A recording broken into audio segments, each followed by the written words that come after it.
No doubt Mr. Beast is an extremely rich foreign YouTuber. Just so you know, the guy bought an island just because he could. He decided to make a Minecraft multiplayer video and invited several other YouTubers.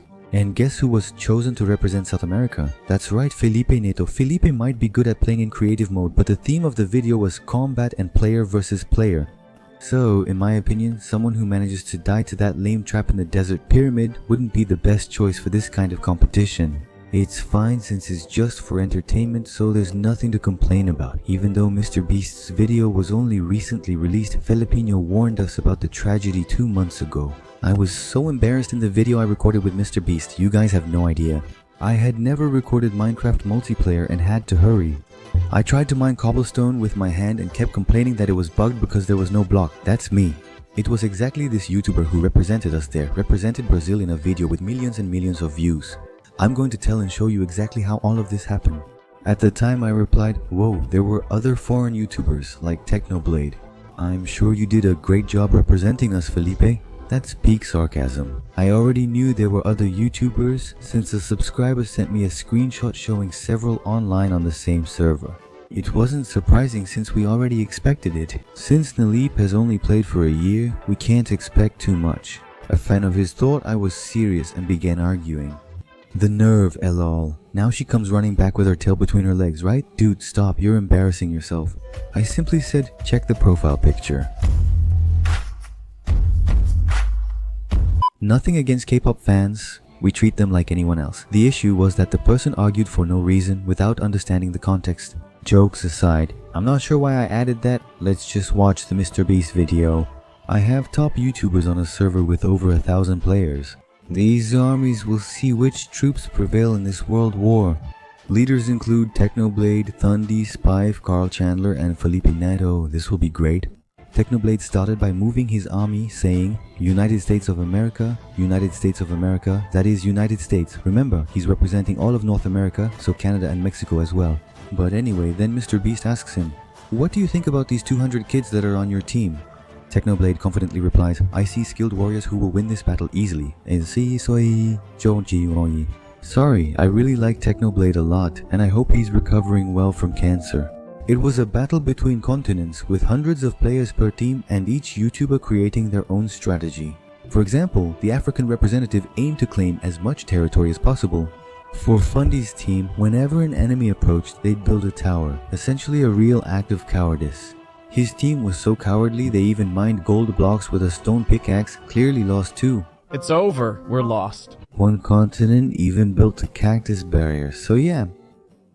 I guess they weren't that good at combat strategies, since that wouldn't be very effective. At that moment, we clashed for the first time when the Asia team invaded and attacked the Australia team. A key rule was that if the team leader died, the entire team lost automatically. Because of that, most of the soldiers didn't have any armor, so the guys were relying only on faith and stone swords. And Carl, even wearing full netherite armor, ended up having a really hard time because he was being heavily targeted, and in the end he died. Australia was eliminated first. Asia, Spifey's team, had just 78 warriors left. Technoblade's team on the other hand had a geographic advantage since they were in the corner of the map and had oceans surrounding their continent, which made it much harder for them to be invaded and attacked so easily. Fundy's cowardly team planned to make a Technoblade sanctuary to avoid being attacked. However, his team ended up making an Among Us character. Let's build a Technoblade sanctuary to keep him from attacking us. That's not a good sanctuary, that's Among Us! You built an Among Us! So let's go to Japan! Anyway, the funniest moment is still when South America was mining for diamonds. Mr. Beast asks, hey Felipe, do you have a pickaxe? Felipe replies, I don't, then breaks a stone with his hand. So, he didn't have a pickaxe and was really trying to break cobblestone with his hand. So, both Mr. Beast and Felipe's teammate are shocked. Phil, do you have a pickaxe? I don't. Chris! I didn't know I wasn't using a pickaxe. I get that Felipe was nervous and I don't want to bother him too much. Now things are starting to heat up because Technoblade made good use of the mines for mining and as a result his soldiers ended up with iron armor and equipment. After that he decided to walk straight towards South America. Meanwhile Fundy, with twice as many players as Sufii, decides to attack him. And surprisingly his team even had players with diamond armor. Then came a frantic player versus player with great fights atop several towers and plenty of water. Even after fighting hard with nearly a third as many players, Spifey's team was eliminated. That made Fundy very excited, especially since they'd played defensively the entire war. Until the unbelievable happened, he died in a very accidental and at the same time ridiculous way. Thus, the Australia team was eliminated from the game nearly at the same time as the Europe team. Only Technoblade, Felipe, and Chandler remained. The Africa team clearly built the game's largest base. Even though they were in the middle of the map, they built insanely in the desert. From this point, a major chase starts as Felipe and Chris plan to invade Africa. But right behind them was also Technoblade's team, chasing them toward the continent. It's time to go to war, man. Let's destroy Felipe in South America, okay? Let's go. Oh, wait. Technoblade is coming from behind. Technoblade is coming from behind. United States! United States! Until the frantic player versus player started again. Both teams were pretty balanced, with almost the same number of players. Felipe stayed back to protect himself, while Technoblade followed with twice as many players. And guys, sorry to say this, I really don't want to keep picking on Felipe. But he was the only one recording with shaders, with literally hundreds of players. It was obvious it would lag for him. That affected the fight, causing him to die to a player with only an iron axe despite having netherite armor. And because of that, his teammate didn't seem very happy. They're in the lava! Oh my god, I got hit. Help me! He's coming to kill me! I'm dead! What the hell just happened? Felipe could defeat the opponent with just 2 sword strikes, but we know player versus player isn't really his style. Allow him to play Minecraft in creative mode.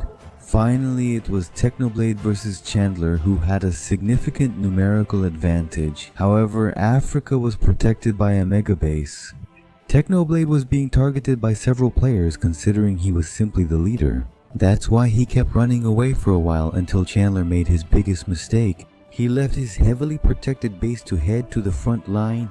Although he defeated some opponents, he took heavy damage and lost the war. So Technoblade and his team celebrated the victory a lot.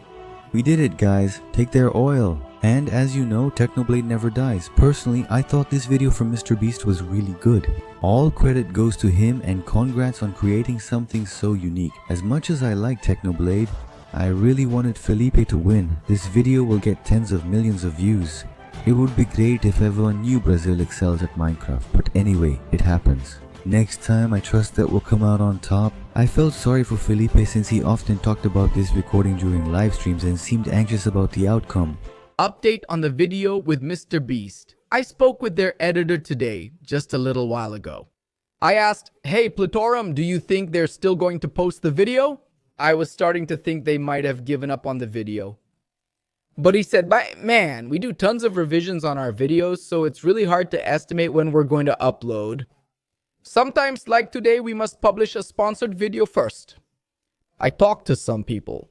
We have another video that needs to be released before the one we recorded with you. So, sorry for the delay. It's a mess here. I think the 8th is probably the day it will go live. So guys, it's just sit and wait.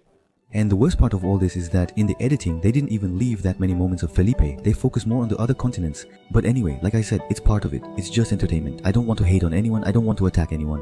And anyway, if you enjoyed the video, don't forget to smash that like button and subscribe to the channel if you haven't already.